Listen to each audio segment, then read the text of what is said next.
यहोवा परमेश्वर का धन्यवाद करते हैं।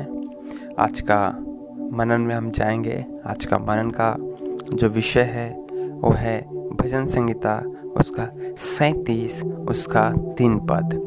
भजन संहिता 37 उसका 3। यहाँ पर इस प्रकार लिखा हुआ है, यहोवा पर भरोसा रख और भला कर, देश में बसा रहे और सच्चाई में मन लगाए रह। यहोवा पर भरोसा रख, पहली बात यहाँ पर बताई गई है। हमारे जीवन में कुछ भी परिस्थिति क्यों ना हो, परमेश्वर ये हमसे मांग करता है कि हम परमेश्वर के ऊपर में भरोसा रखें। हमारी परिस्थिति चाहे विपरीत क्यों ना हो, चाहे शत्रु हमारे विपक्ष में गढ़ बनाकर और संग रथ और घोड़ों को लेकर क्यों ना आए, हजारों संख्या में क्यों ना आए, लेकिन परमेश्वर का वचन हमें ढाढ़स देता है और मांग करता है कि हम परमेश्वर के ऊपर में हर एक प्रकार की परिस्थिति में भी हम विश्वास रखें। हम चाहे रोग में चले जाएं, हम चाहे बीमारी में चले जाएं, हम चाहे मृत्यु की सैया में भी क्यों ना हो, लेकिन परमेश्वर का डिमांड, परमेश्वर का मांग मनुष्य जाति से यह है कि वो सच्चा परमेश्वर, एकमात्र परमेश्वर के ऊपर सबसे पहले भरोसा रखे। दूसरी बात यहाँ पर बताई गई है, और भला कर। हम जब परमेश्वर को जानने लगते हैं तो हमारे जीवन में भलाई के विषयों का आना अवश्य है।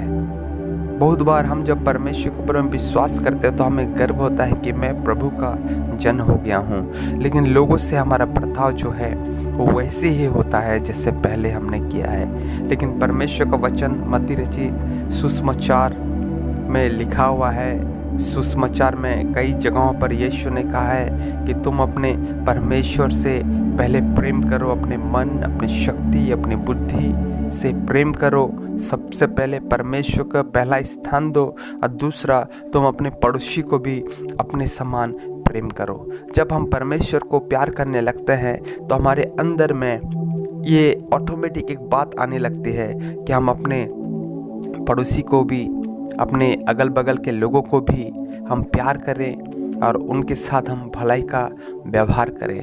जब हम लोगों से प्यार करने लगते हैं तो हमारे जीवन में भलाई का विषय को हम देखने पाते हैं। वो चाहे हमारे शत्रु ही क्यों ना हो, लेकिन हम ये मनसा के साथ आगे बढ़ते हैं कि हम उनके साथ भलाई करेंगे।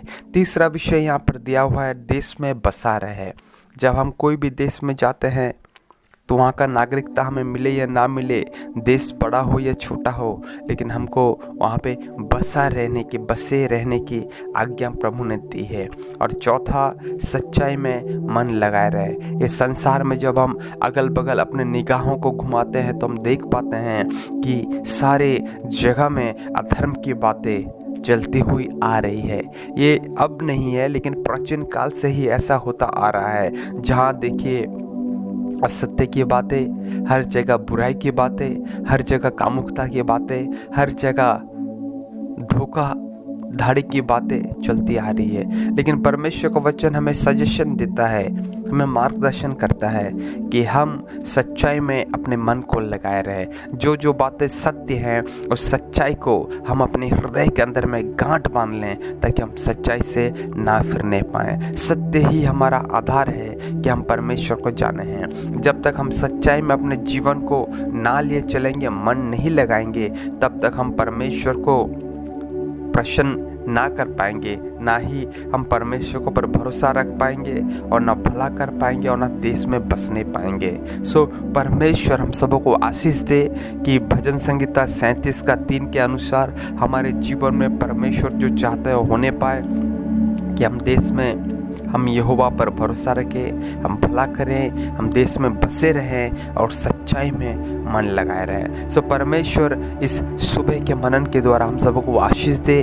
परमेश्वर का वचन के अनुसार हम बहुतायत से आशीष को पाए। आने वाले दिनों में हमारे जीवन में जो अंत फल होने वाला है वो भला होने पाए, हमारी ये प्रार्थना है। परमेश्वर हम सबको बहुतायत से आशीष दे। प्रभु यीशु के नाम से जय मसीह की।